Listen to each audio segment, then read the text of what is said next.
Hello everyone, welcome to Anime No Me, and thank you for joining us for another One Piece video. With the events that happened in Wano, and the ones that are currently taking place on Egghead Island, these are shaking the entire world, and a huge battle that will end up affecting the entire world is starting to bubble to the surface. The recent defeat of 2 Yonko, as well as getting in the way of CP0 of completing their objective of assassinating Vegapunk, has caused Luffy and his crew some very big problems, and it could make the Straw Hat Pirates receive the most severe punishment and bounty in the world. A stipulation could be put in place by the world government that would only pay out the bounty on the Straw Hats if they are brought in dead. A bounty that actually has the intention that Luffy and his crew must be killed because of the great hindrance that they're being to the world government. So in today's video, we're going to talk about the possibility that the Straw Hats may have their bounties changed to dead only, why the world government would change their bounty, and how this could affect Luffy and his crewmates. Before we dive into the video, if you're new to the channel or even if you've watched a bunch of our videos, we'd be absolutely honored if you'd leave us a like and even subscribe and maybe leave us a comment letting us know what you thought of the video. It really helps us out, especially with that old YouTube algorithm, and it keeps motivating us to make more content. And if you'd like to help out the channel in a bigger way, consider sharing this video or another one of your favorites with a friend.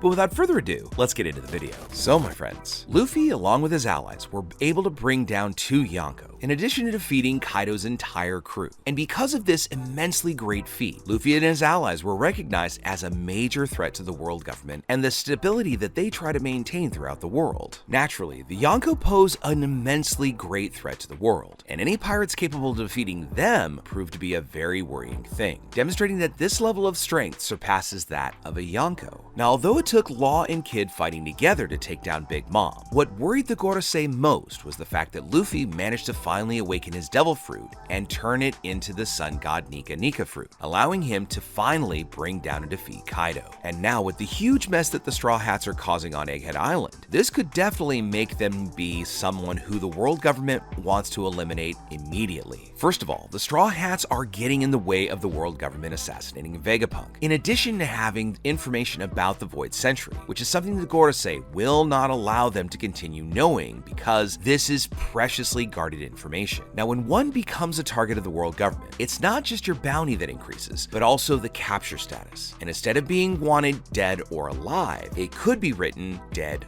only, because the Gorosei want the Straw Hats to disappear from history, along with all the knowledge and accomplishments that they've earned. During these more recent arcs, we saw that Luffy was finally able to defeat Kaido, and even CP0's most powerful agent, Rob Lucci, the leader of that organization. And this makes him a great threat where he could be responsible for the destruction of the world government. Among the Straw Hat Pirates, it's not just Luffy that presents a great threat. The other members of this crew are extremely dangerous as well. Zoro and Sanji were able to defeat King and Queen, and they were Kaido's 2 strongest subordinates. As we've seen during this current Egghead Island arc, Zoro was able to defeat Kaku, and he's one of CP0's most powerful agents, and Zoro did it with pretty great ease. Although it should be mentioned that Kaku was definitively defeated by Stussy, because when she bit him, she put him to sleep and took him out of commission. Nico Robin also presents to be one of the biggest threats, and may in fact be considered more dangerous than even Luffy, because Robin has the knowledge of 3 of the road poneglyphs, also knows where Pluton is, and has the ability to read these ancient writings, being one of the only people that has this ability currently in the world. As we've seen throughout our story, knowledge is viewed to be extremely dangerous, and it can bring out information of the Void Century that the world government has been trying to hide for centuries, this being the main objective of what they're trying to do on Egghead Island. Add on everything Luffy's been up to,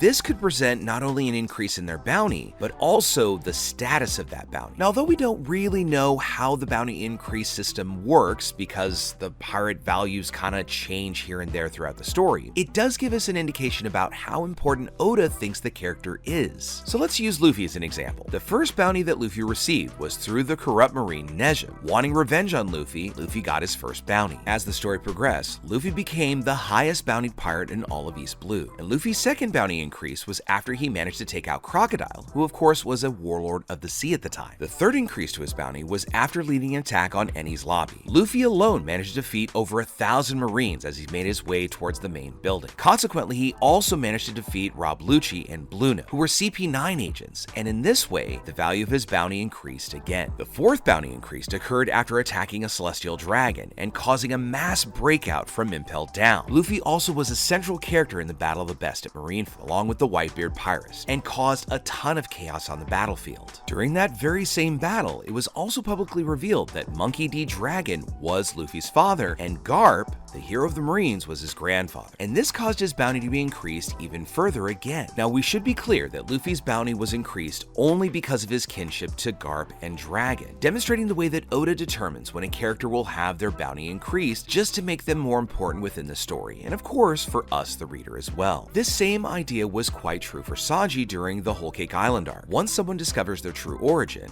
their bounty increases. So the rewards will increase as Oda sees the need to make this character more recognizable, allowing him to use them for greater deeds in the story in the future. The fifth bounty increase took place after Luffy and the Straw Hats fought alongside Law and defeated the Don Quixote pirates and of course Don Quixote do Flamingo, completely destroying the reign of the king of the underworld in Dressrosa. And it was during this confrontation that the world government, the Navy, and many other pirates learned of everything that the Straw Hat pirates had been up to. In fact, it was one of the arcs in which they received more credibility for their acts, because it was in this same arc that we saw the formation of the Straw Hat Grand Fleet. Very powerful pirates in their own rights gathered and were willing to fight alongside Luffy no matter who the enemy was. But this fleet would not ever be directly managed or accompanying the Straw Hats while they were on their journey. As of right now, the Grand Fleet is going around the world and looking to take over territories in the name of Luffy, so he becomes even more famous. Because of these actions of the Straw Hat Grand Fleet, Luffy was finally able to earn the title of Yonko. Because even if Luffy had just managed to defeat Kaido, that wouldn't have been enough for him to become a Yonko legitimately. Luffy wouldn't have conquered any territory because he was actually liberating Wano. So if it weren't for his fleet that's been going around and conquering territories in his name, they wouldn't have the status around the world to be called a Yonko crew, because they've always been focused on their adventure and the search of the One Piece treasure. Luffy's penultimate bounty increase happened after the huge chaos that Luffy and the Straw Hats caused while on Whole Cake Island. Luffy managed to defeat Charlotte Cracker, Charlotte Katakuri, and other children of Big Mom that weren't as relevant as the first two I mentioned. And finally, once Luffy managed to awaken his Devil Fruit in the battle on Onigashima against Kaido, this is what allowed him to eventually defeat the Emperor, and Luffy got his current bounty of 3 billion berries, being the smallest reward for a Yonko. But this fact could change during this current Egghead Island arc. There is a big battle that's about to happen on Egghead Island, and this could cause his bounty to increase even further, and it may end up even surpassing Buggy's bounty or even Blackbeard's as well. As I said earlier, the bounty of the other Straw Hats is going to increase as well because of everything that's happening on Egghead. Because even as we saw during the Wano arc, the rewards of all the Straw Hats got greatly increased. During that same great battle on Onigashima, Zoro was able to defeat Kaido's right-hand man known as King. Meanwhile, Sanji managed to defeat the Great Scientist Queen, and these two pirates had the highest bounty among his crew, second only to Kaido. So Sanji and Zoro's bounties increased a lot. But it wasn't just them. The other Straw Hats also got bounty increases as well, especially Jinbei, who managed to surpass Sanji's bounty, becoming the Straw Hat with the third highest bounty, second only to Luffy and Zoro. And this has caused a little bit of debate within the community as to whether the monster trio is still the same trio or if it has become a quartet. Other Straw Hats like Frankie, Brook, Usopp, Chopper, and even Robin, who didn't directly participate against the very powerful pirates, still got considerably large increases in their rewards. Although if you've listened to this channel and you know it well, I think that Chopper didn't necessarily get the respect that he still deserves, because he's still viewed as a pet of the crew, not the insanely great doctor that he truly is. So with the conclusion of the Wano arc, the Straw Hats became an even bigger threat in the eyes of the Marines and the world government, and officially became a Yonko crew, a threat that the world government and Marines expected the Straw Hats to become. So now that we find ourselves on Egghead Island, now that CP0 has been defeated by the Straw Hats, and a big battle between the Marines, Admiral Kizaru, and a Gorosei personally is gonna take place against the Straw Hats and Vegapunk, this is gonna make the battle one of the reasons that could make Luffy and his crew truly become the pirates that the world government wants to be eliminated at all costs, thus causing a bounty and a hunt to take all the lives of the Straw Hats. Because it isn't that their bounty will be rewarded under any condition, but their bounties may only be collected because they can only be brought in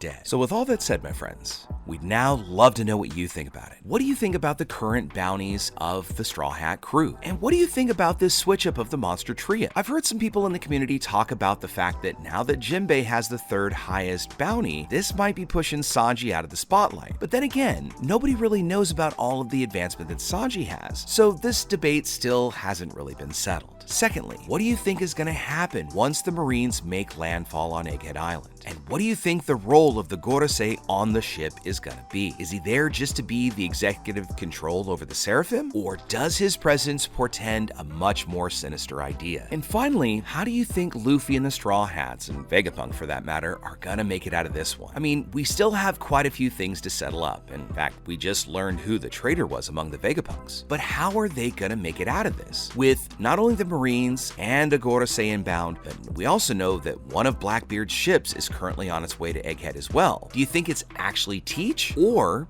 could it be somebody more like, say, Aokiji showing up, and he might be the reason the Straw Hats make it out unscathed? With all of this talk of Ohara, it's really hard to think that with everything we've had flashing back, Aokiji being a very essential role and person that allowed Jaguar D Sol to escape in the first place, could this be a way to bring it full circle? Let us know what you think about that and all the rest of it in the comments below. So as we wrap up our video for the day, we'd like to thank you all so much for watching the video, especially those of you who've made it here to the very end. Be sure you comment on any themes or ideas that you'd like to see in future videos. And also, since you made it this far, give us a like and hit that red subscribe button before you head out to take on the rest of your day. I hope to see you all in our next video, and let's keep sailing this giant sea together. Take care.